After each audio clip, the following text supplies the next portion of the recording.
It was called the Hastings Cutoff. A promise.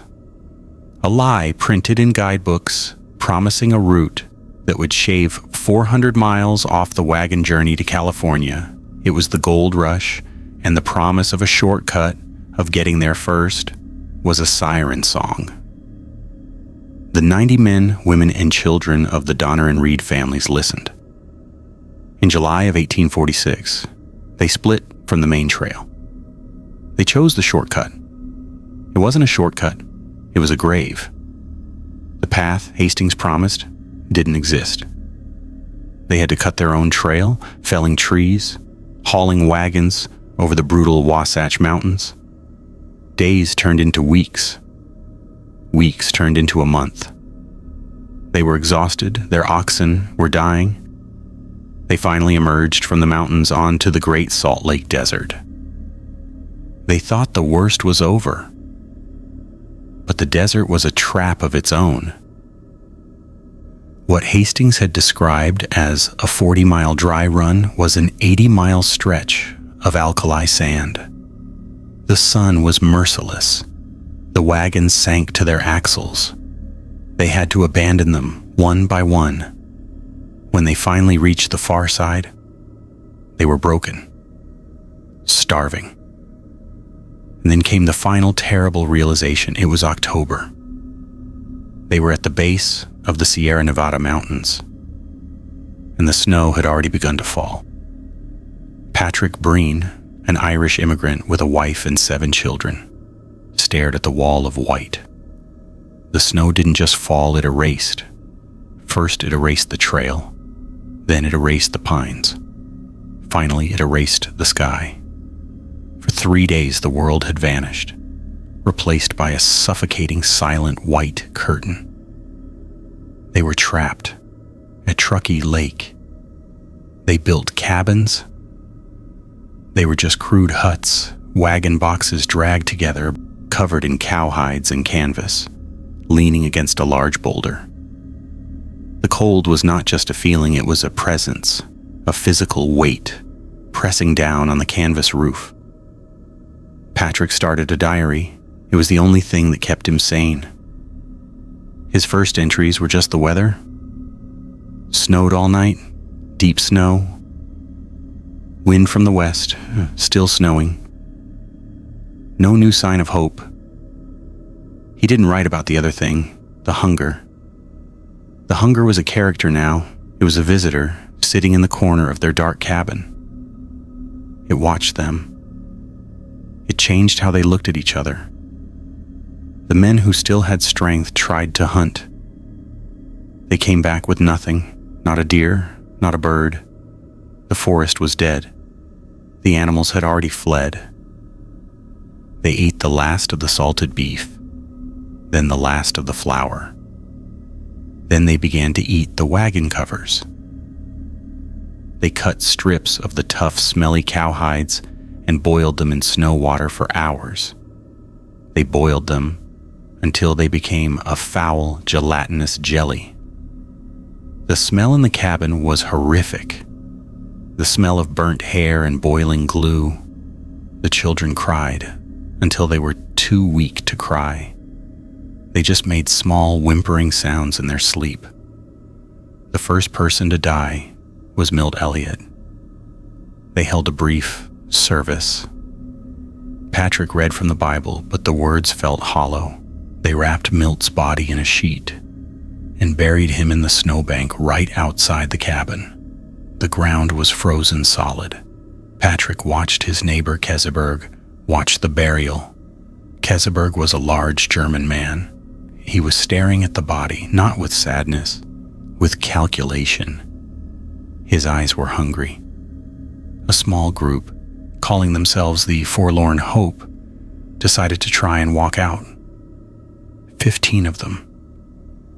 They crafted crude snowshoes.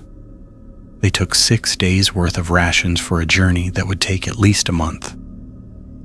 Patrick watched them leave, tiny black figures disappearing into the white void. He knew he would never see them again. The weeks blurred. Death became normal.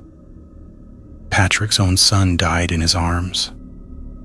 He and Peggy, his wife, held the small, cold body. They placed him in the snow. But the hunger was screaming now. It was no longer a whisper. It was a roar. His living children were just outlines.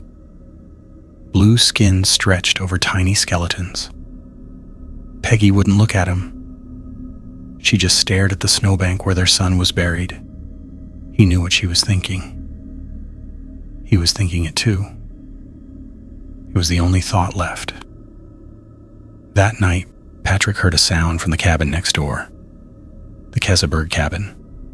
It was the sound of chopping. A dull, heavy, repetitive strike. An axe hitting something that wasn't wood. A duller, wetter sound. Patrick pulled his frozen blanket over his head. He didn't want to know. But the next morning the smell came, carried on the freezing wind. It wasn't the smell of boiling hides. It was the smell of cooking, of meat, roasting over a fire. Patrick stumbled out of his cabin and fell to his knees in the snow. Keseberg came out of his cabin. His face was slick with grease. His beard was matted. He looked at Patrick. He wasn't a neighbor, he was an animal. He just smiled, and he went back inside. The Forlorn Hope group didn't make it. They got lost, ate their snowshoes, and then they cast lots. They killed and ate 2 of their party. The others just ate the ones who died. When they were finally rescued, they were wild. They were carrying small, grim pouches filled with the flesh of their friends. When the first rescue party finally arrived at Truckee Lake, they found a nightmare. They found half-alive skeletons. They found bodies piled in the snow with limbs and organs missing. They found Keseberg alone in his cabin, surrounded by gore. He was the only one who looked well-fed. Patrick Breen and his family, they had resisted. They were saved. But Patrick, he wrote one last time in his diary. He didn't write about the rescue. He just wrote, "We ate no human flesh, but I cannot say that we did not think of it. The gold rush would bring thousands to California, but the price of that shortcut was a part of their soul, a part that they left buried in the snow."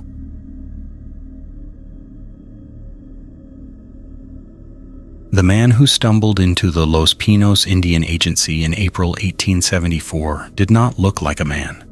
He looked like a ghost, wrapped in rags.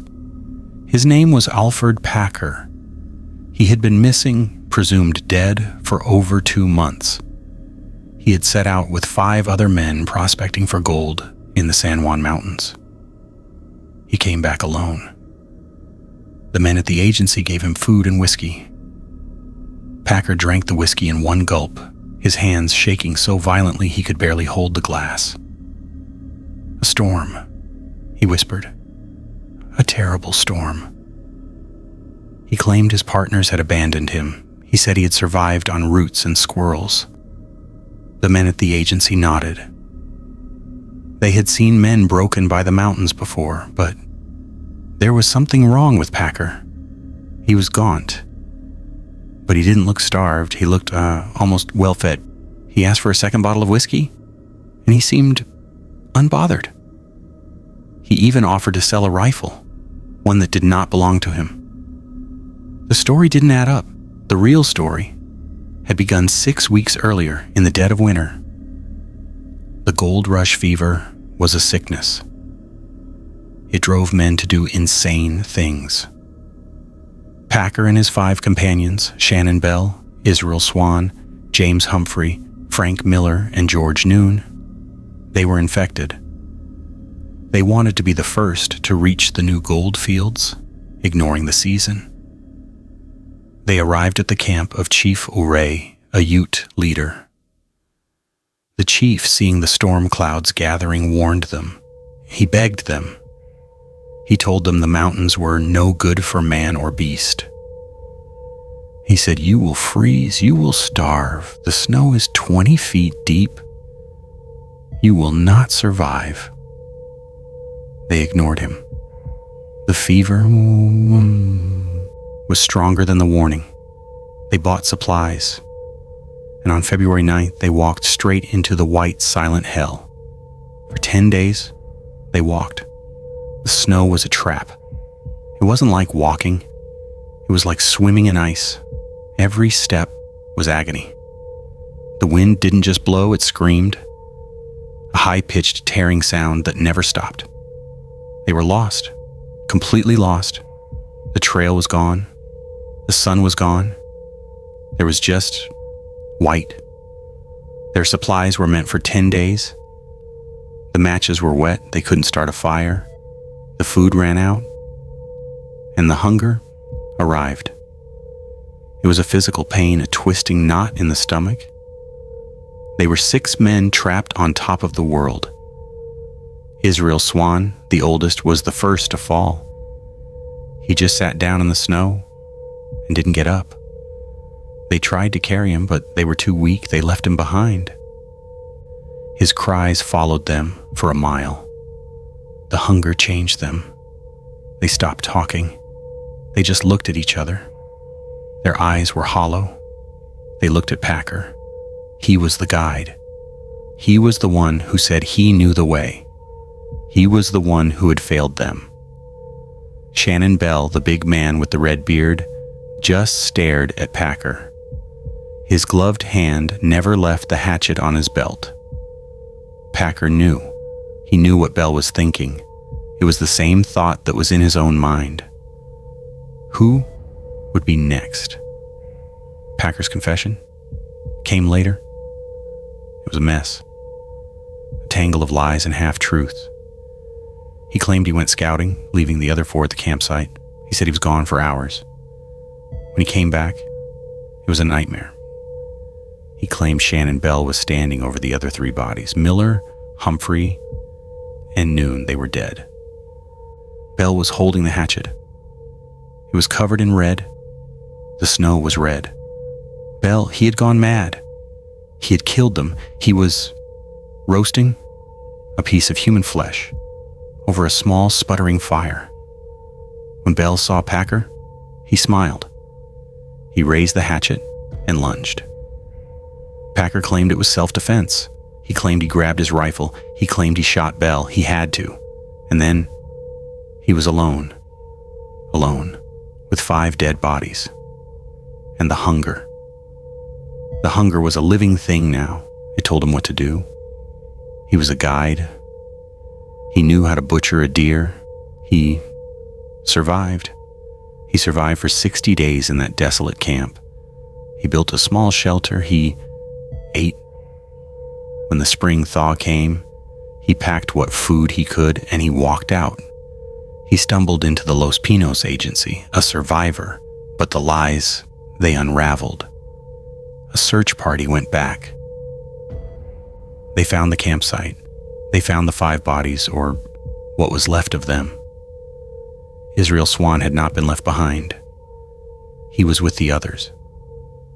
All 5 had been butchered, like cattle. The flesh had been carved from their bones. And Shannon Bell, the man Packer swore had attacked him. He had been shot in the back. It was not self-defense. It was murder. Alferd Packer had hunted them. One by one. He was arrested. He was tried. The courtroom was silent. The legend says the judge leaned over the bench and he said, "Packer, you voracious man-eating son of a..." There were only 7 Democrats in Hinsdale County, and you ate all 5 of them. Packer never showed remorse. He just said he had done what he had to do. He was a victim of the gold rush fever. But the families of those 5 men, they knew the truth. The fever, it didn't just make you want gold. It made you hungry.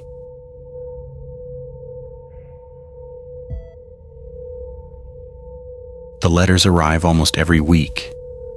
They come to the park ranger's office at Bodie State Historic Park, addressed to the ghosts of Bodie. Inside each envelope is a small stolen object, a rusty nail, a shard of glass, a chip of wood, and a letter. The letters are always apologies.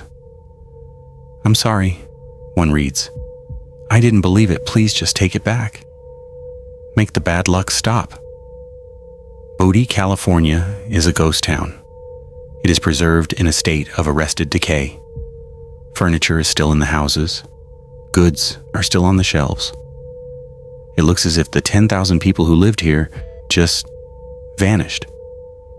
But they didn't just vanish, they were driven out. First, by fire, and then by the gold rush fever. The very fever that built this town, and the fever that cursed it. In 1879, Bodie was not a ghost town. It was the most lawless place in America. A boom town with 65 saloons and shootouts every single day. The local paper once wrote, "The sun never rises without finding a new victim of gunfire or suicide." It was a town built on two things, gold and greed. Silas and Finn were partners. They had come from nothing and shared everything for 2 years. They shared their tools, their food, their small cold tent. And then one day, they found it.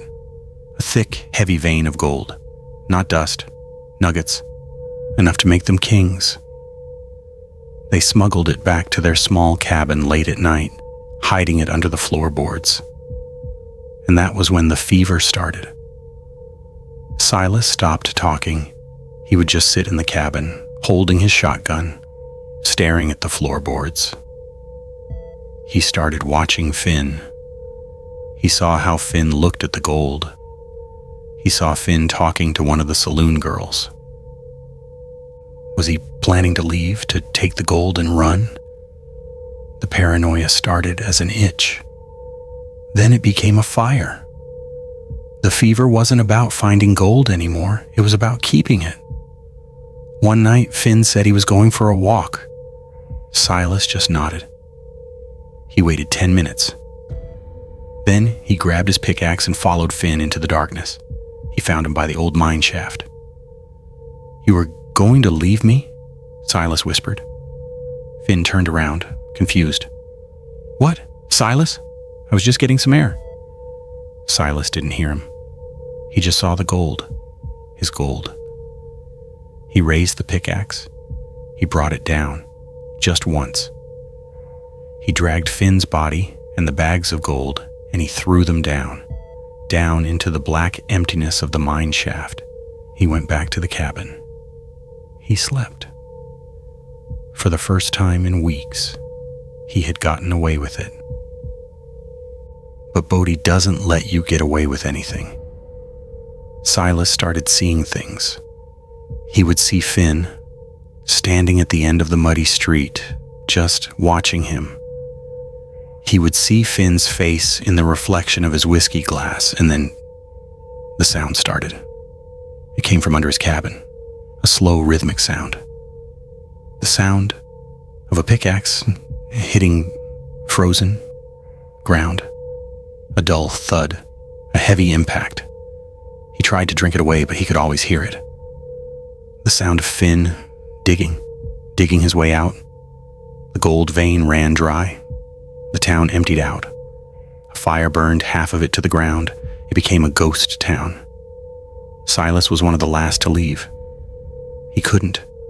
He was driven mad by the sound. They found him in his cabin, rocking back and forth, his hands over his ears, screaming, "Stop digging! Stop digging!" And so the curse was born. Back in the present day, the park ranger sighs. He opens another letter. This one is from a tourist in Ohio. "Please put this rock back," the letter begs. "I took it from the cemetery. I didn't think. And now I hear it every night. It comes from my basement. The sound of digging." The ranger takes the small rock. He walks to a large box in the back room. He opens the lid. The box is full full of hundreds of other returned items. Nails, spoons, bullets, glass, all sent back by people who just wanted the digging to stop.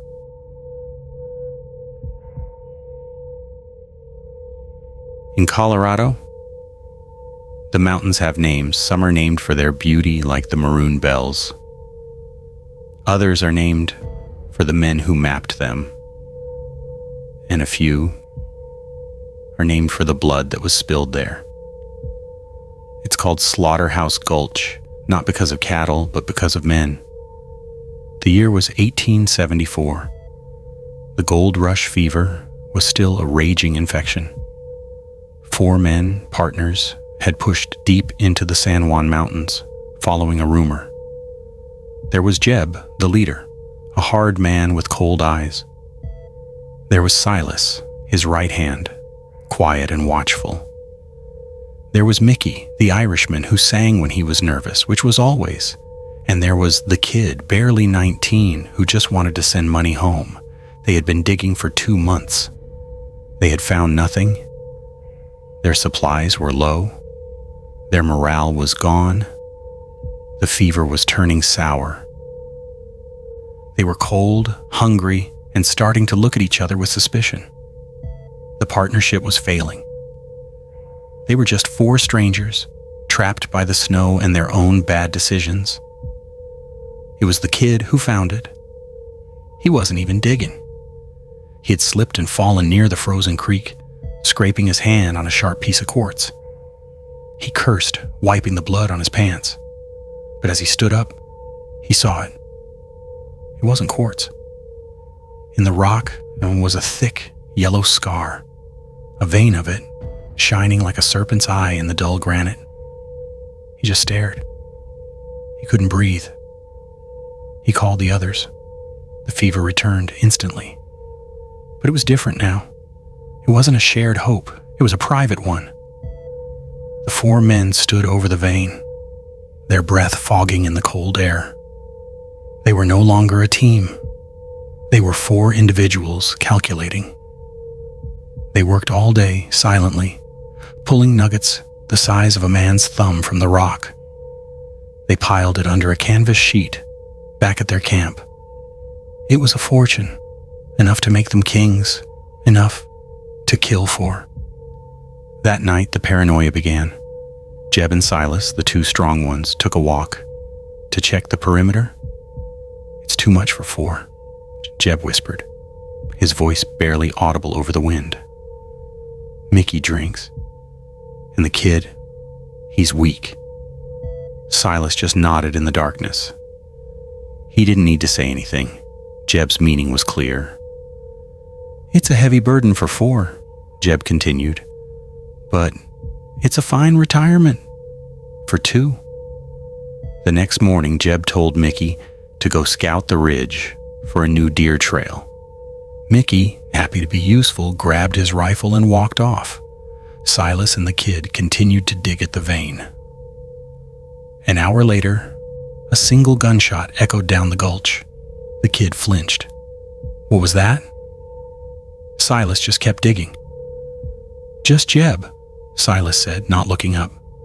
"Must have found a buck." But his knuckles were white on the handle of his pickaxe. That afternoon, Silas told the kid to go fetch water from the creek. The kid was nervous. He kept looking up at the ridge. "Where's Mickey?" he asked. "Just go," Silas ordered.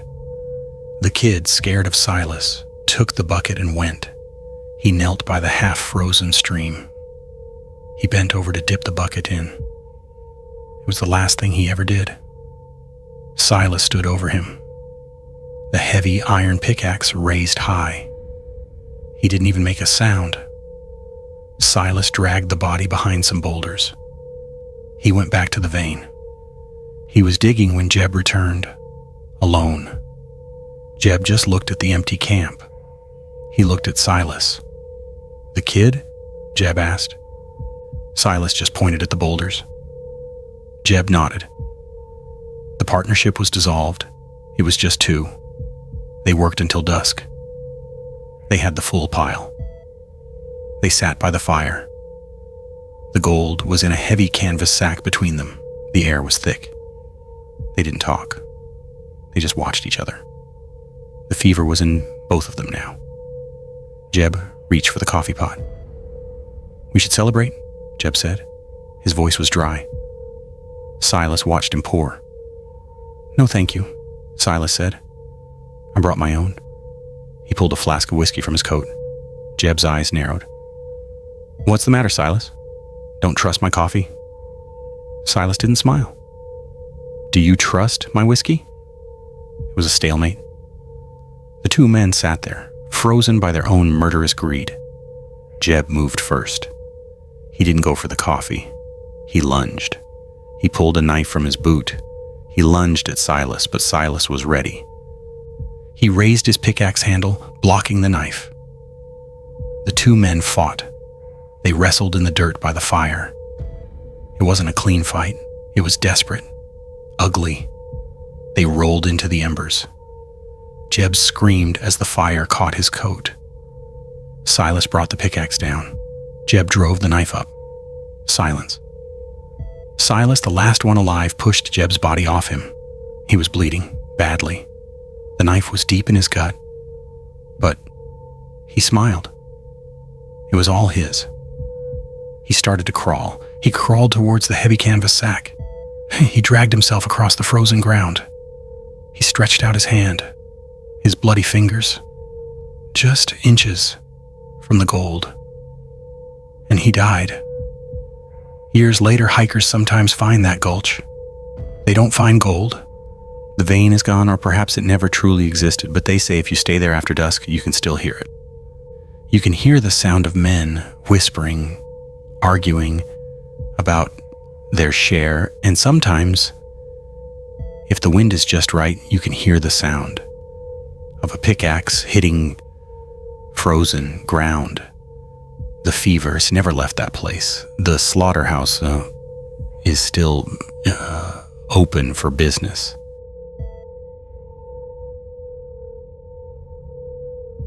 In December of 1931, a search party made a grim discovery in the jagged wilderness of Arizona's Superstition Mountains.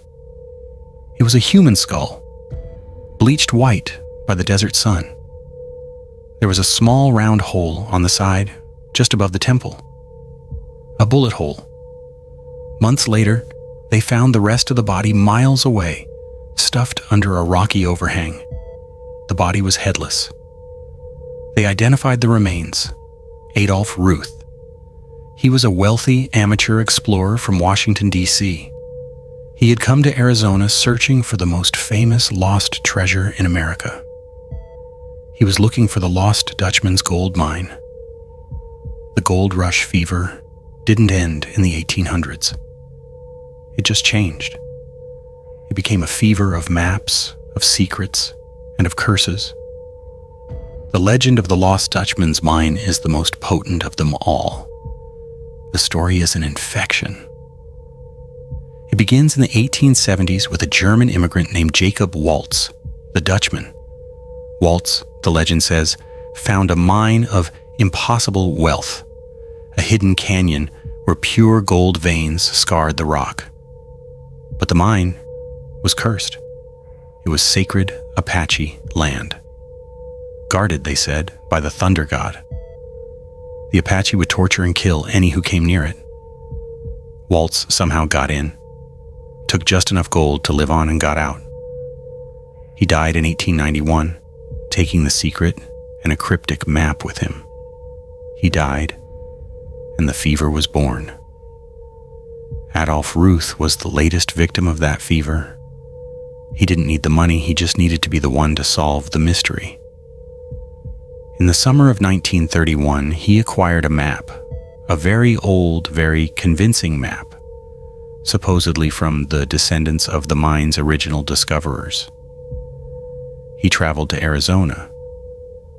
He hired a local rancher, Tex Barkley, to guide him into the Superstition Mountains.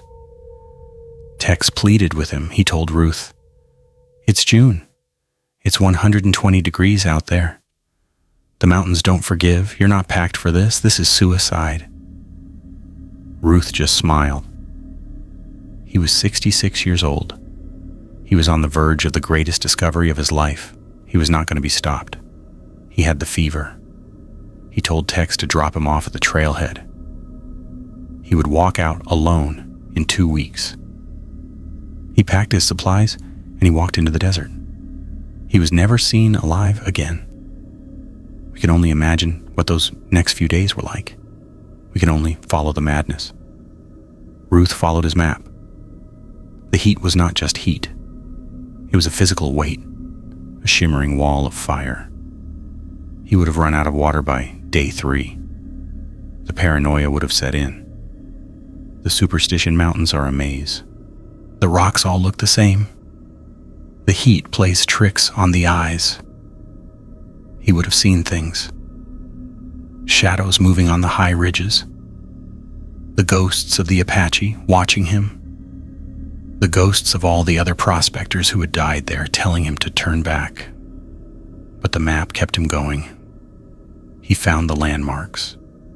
He found the weaver's needle. He found the eye of the horse. And he must have found it.